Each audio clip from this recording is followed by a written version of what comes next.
हिंद साथियों, कैसे हैं आप सभी। मैं आशा करता हूं कि आप सभी ठीक होंगे, सेफ होंगे और सुरक्षित होंगे। तो जैसा कि आप सभी ने इस वाली टॉपिक को देख लिया होगा या इस वाली थंबनेल में देख लिया होगा, आज हम सभी बात करने वाले हैं इलेक्ट्रोमैग्नेटिक इंडक्शन यानी कि विद्युत चुंबकीय प्रेरण के बारे में, जो कि बहुत ही इंपॉर्टेंट टॉपिक है। क्योंकि इसी टॉपिक से रिलेटेड आपका होता है विद्युत डायनेमो। क्या होता है? विद्युत डायनेमो, जो कि आप सभी के लिए 7 नंबर में या तो विद्युत डायनेमो या विद्युत मोटर पक्का हर बार की बोर्ड पेपर में आता ही आता है। तो इसलिए इस चैप्टर को पढ़ना भी जरूरी है। विद्युत चुंबकीय प्रेरण खुद एक ऐसी टॉपिक है जो बोर्ड में पूछ ली जाती है। तो इस टॉपिक्स को जानना आप सभी के लिए बहुत ही इंपॉर्टेंट हो जाता है। तो चलिए आज हम सभी विद्युत चुंबकीय प्रेरण के बारे में थोड़ा सा बात कर लेते हैं। तो जैसा कि हम सभी ने अपने पिछली वीडियोस में पढ़ा कि जब किसी भी पदार्थ में हम विद्युत धारा प्रवाहित करते हैं तो मतलब उसमें आवेश प्रवाहित होते हैं। अगर आवेश प्रवाहित होते हैं तो इसका मतलब उसमें धारा बहने लगी। अब धारा अगर बहने लगी तो इसका मतलब उसमें आवेश बहे, और आवेश या पदार्थों को खींचेगा या ढकेलेगा, मतलब वह पदार्थ चुंबक जैसा व्यवहार करने लगा। इसका मतलब कि वह चुंबकीय प्रभाव दर्शाएगा। मतलब किसी भी पदार्थ में अगर धारा बहेगी तो वह चुंबक बन जाएगा। सिंपल सी बात है। अगर किसी पदार्थ में धारा बहेगी तो वह चुंबक बन जाएगा। उसका उल्टा है यह चैप्टर विद्युत धारा का विद्युत चुंबकीय प्रेरण। कि जैसे पहले पढ़ा कि किसी पदार्थ में धारा बहेगी तो वह चुंबक बनेगा। तो क्या ऐसा पॉसिबल है कि किसी चुंबक पहले से ही चुंबक है कोई, उसकी मदद से विद्युत धारा को उत्पन्न कर दिया जाए? बात समझ रहे हैं नहीं समझ रहे हैं? कि जैसे हम किसी भी पदार्थ में धारा जब पहले से ही विद्युत धारा प्रवाहित करते हैं तब वह चुंबक बन जाता था। तो अगर पहले से ही चुंबक हो तो उसमें धारा उत्पन्न हो जाए, चुंबक की मदद से धारा अगर उत्पन्न हो जाए तो इसी को तो विद्युत चुंबकीय प्रेरण कहेंगे। यह प्रयोग किया फैराडे ने। फैराडे ने क्या सोचा कि जब भाई विद्युत के प्रयोग से विद्युत धारा को मतलब बहा के किसी पदार्थ में चुंबक बनाया जा सकता है, तो क्या चुंबक से विद्युत धारा नहीं बनाई जा सकती है? तो उन्होंने प्रयोग कर डाला और उनका प्रयोग सफल रहा। उनके प्रयोग से पता चल गया कि चुंबक से भी विद्युत धारा बनाई जा सकती है। कैसे बनती है इसके बारे में हम आज यहीं पे ये बात चर्चा कर लेते हैं। तो सबसे पहले इसको जानने से पहले हम सभी जानेंगे कि विद्युत प्रेरण क्या होता है। क्या विद्युत प्रेरण क्या होता है? ध्यान सुनिएगा मेरी बात को।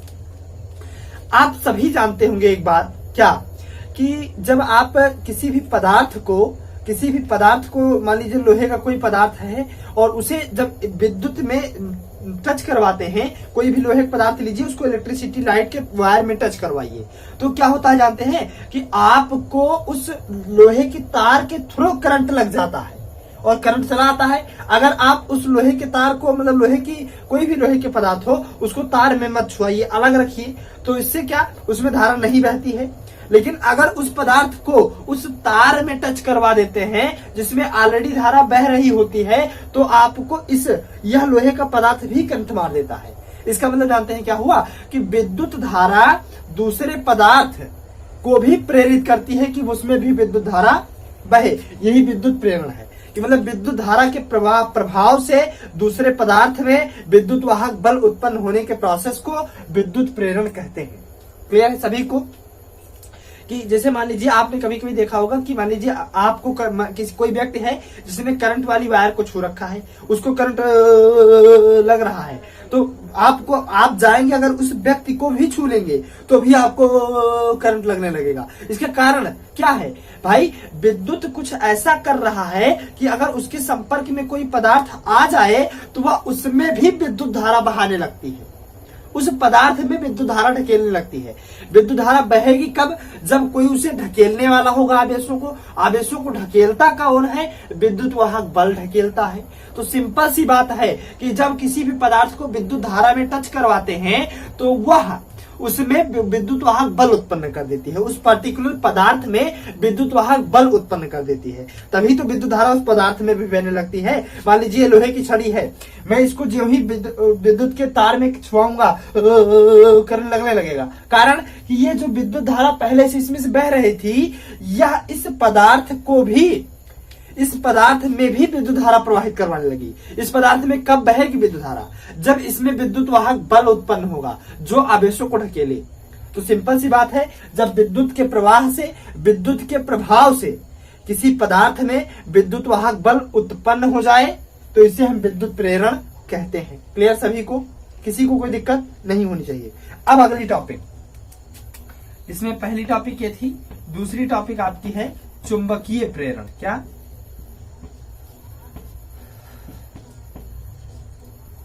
चुंबकीय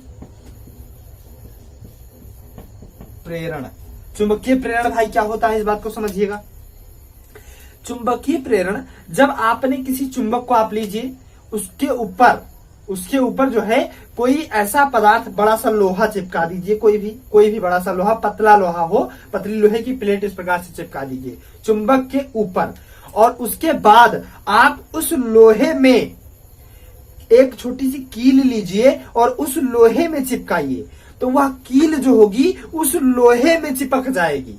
आप देखेंगे इसको प्रैक्टिकली कि मान लीजिए आपका चुंबक है, इस चुंबक में आप एक लोहे की प्लेट चिपका दीजिए, फिर एक छोटी सी कील लीजिए और उस कील को उस लोहे की प्लेट के ऊपर चिपकाइए, कील चिपक जाएगी। लेकिन अगर इस चुंबक को आप हटा लेंगे, सिर्फ प्लेट के ऊपर आप उस लोहे की कील को चिपकाएंगे, तब नहीं चिपकेगी। कारण, मेरी बात को समझ पा रहे हैं कि सिर्फ लोहे की प्लेट के ऊपर उस कील को चिपकाइए, नहीं चिपकेगी। लेकिन अगर इसमें नीचे चुंबक लगा दें तो वही कील उसके ऊपर चिपक जाएगी। इसका कारण क्या है जानते हैं? कि जब कोई भी पदार्थ चुंबक के संपर्क में आता है तो वह चुंबक जो होता है उस पदार्थ में भी चुंबकीय बल उत्पन्न कर देता है। बात को समझ पा रहे हैं, नहीं समझ पा रहे हैं? कि मान लीजिए हमारी प्लेट है, यह चुंबक है। अब चुंबक हम इसमें नहीं लगाएंगे, इस लोहे की प्लेट के ऊपर डायरेक्ट कील चिपकाएंगे, नहीं चिपकेगी कील। लेकिन अब इस चुंबक को अगर इस प्लेट के नीचे चिपका दिए, अब इस कील को अगर इसमें चिपकाएंगे तो चिपक जाएगी। इसका कारण कि ये जो चुंबक है ये इस लोहे की प्लेट में भी चुंबकीय बल उत्पन्न करती है। चुंबकीय बल क्या होता है कि अब यह लोहे की प्लेट भी दूसरी चीजों को अपनी ओर खींचने लगी है या धकेलने लगी है। सिंपल सी बात थी। तो मतलब यह चुंबक जो है इस प्लेट में भी चुंबकीय बल उत्पन्न कर देता है। इसी को हम विद्युत धारा का चुंबकीय प्रेरण कहते हैं। चुंबकीय प्रेरण क्या है कि चुंबक के प्रभाव से जब किसी पदार्थ में चुंबकीय बल उत्पन्न हो जाता है तो इसे हम चुंबकीय प्रेरण कहते हैं। चीजें समझ में आई, नहीं समझ में आई? पहली बात बताइए, क्लियर है ना सभी को? अब हम बात कर लेते हैं विद्युत चुंबकीय प्रेरण। जैसा कि मैंने आपको स्टार्टिंग में ही बता दिया है कि विद्युत धारा के प्रवाह से चुंबक बन जाता है, तो क्या चुंबक के प्रभाव से विद्युत धारा बन सकती है? यही है हमारा विद्युत चुंबकीय प्रेरण। तो जैसा कि हम सभी जानते हैं कि सपोज कीजिए आप लोग इस बात को, मेरी जो मैं कह रहा हूं एग्जैक्टली इसको सपोज कीजिए कि मान लीजिए आपका एक चुंबक है कोई, इस प्रकार से। इसका आप नॉर्थ पोल और साउथ पोल डिसाइड कर लीजिए थोड़ा सा। ये आपके दो चुंबक हैं, ठीक है? इसमें आपका ये नॉर्थ पोल, इसमें आपका ये नॉर्थ, ये साउथ, और इसमें आपका ये नॉर्थ, ये साउथ। क्लियर है सभी को? पहली बात बताइए, क्लियर ना? ये नॉर्थ, ये साउथ, इसमें ये नॉर्थ, ये साउथ। क्लियर सभी को? अब एक बात बताइए, ध्यान से सुनिएगा मेरी बात को। मान लीजिए, ध्यान से मेरी बात को सुनिएगा कि मान लीजिए यह आपकी यहाँ पे कोई कुंडली है, इस प्रकार से कुंडली है, इस प्रकार से। पहले कुंडली मत बनाएंगे, पहले कुंडली नहीं बनाएंगे। किसके इरेज करें यार? इसको इरेज करें थोड़ा सा हाथ से ही। ध्यान सुनिएगा, पहले कुंडली नहीं बनाएंगे, पहले एक छोटा सा पदार्थ हम लेंगे। इस प्रकार से एक छोटा सा पदार्थ लीजिए। अब जाहिर सी बात है कि संसार के प्रत्येक पदार्थ जो होता है वो दो ही चीजों से, मूल इलेक्ट्रॉन प्रोटॉन न्यूट्रॉन से मिलकर बना होता है। तो इसमें सिंपल सी बात है इलेक्ट्रॉन प्रोटॉन न्यूट्रॉन होंगे। तो इसका मतलब कि क्या इस पदार्थ में ऐसा पॉसिबल है कि धनावेश और ऋणावेश दोनों पाए जाए? बिल्कुल पॉसिबल है, धनावेश ऋणावेश दोनों पाए जा सकते हैं। तो सिंपल सी बात है कि अगर ये साउथ वाला आपका जो है, ये जो साउथ वाला पोल है चुंबक का, ये अगर पॉजिटिव आवेश को अपनी ओर खींचे, ध्यान सुनिएगा मेरी बात को, अगर ये साउथ वाला पॉजिटिव आवेश को अपनी ओर खींचे तो नॉर्थ वाला नेगेटिव को अपनी ओर खींचेगा। सिंपल सी बात मेरी समझिएगा, मेरी बात सिंपल सी समझिएगा कि अगर साउथ वाला पॉजिटिव को अपनी ओर खींचे तो नॉर्थ वाला नेगेटिव को अपनी ओर खींचेगा। सिंपल सी बात। तो और अगर साउथ वाला नेगेटिव को अपनी ओर खींचे तो नॉर्थ वाला पॉजिटिव को अपनी ओर खींचेगा। मतलब ये नॉर्थ और साउथ एक दूसरे के उल्टा होते हैं तभी तो आपस में चिपकते हैं। मतलब साउथ साउथ तो आपस में चिपकेगा नहीं, नॉर्थ नॉर्थ आपस में चिपकेगा नहीं, नॉर्थ साउथ ही आपस में चिपकेगा, मतलब एक दूसरे के उल्टा होते हैं। तो अगर साउथ वाला पॉजिटिव आवेश को अपनी ओर खींचे तो नॉर्थ वाला नेगेटिव को खींचेगा, अगर साउथ वाला पॉजिटिव को नेगेटिव को खींचे तो नॉर्थ वाला पॉजिटिव को खींचेगा अपनी ओर। सिंपल सी बात है। तो चलिए हम एक को ले रहे हैं, पॉजिटिव को इसको, नेगेटिव को इसको ले रहे हैं। ठीक है, ध्यान से सुनेगा मेरी बात को ध्यान से सुनेगा आप। तो यहां से क्या होगा कि यहां जितने भी आवेश होंगे पॉजिटिव वाला ये खींच लेगा चुंबक, तो यहां से पॉजिटिव वाले आवेश जो भी होंगे वो इधर इकट्ठा हो जाएंगे, इस प्रकार से इधर इकट्ठा हो जाएंगे पॉजिटिव वाले, और नेगेटिव वाले सारे इधर इकट्ठा हो जाएंगे,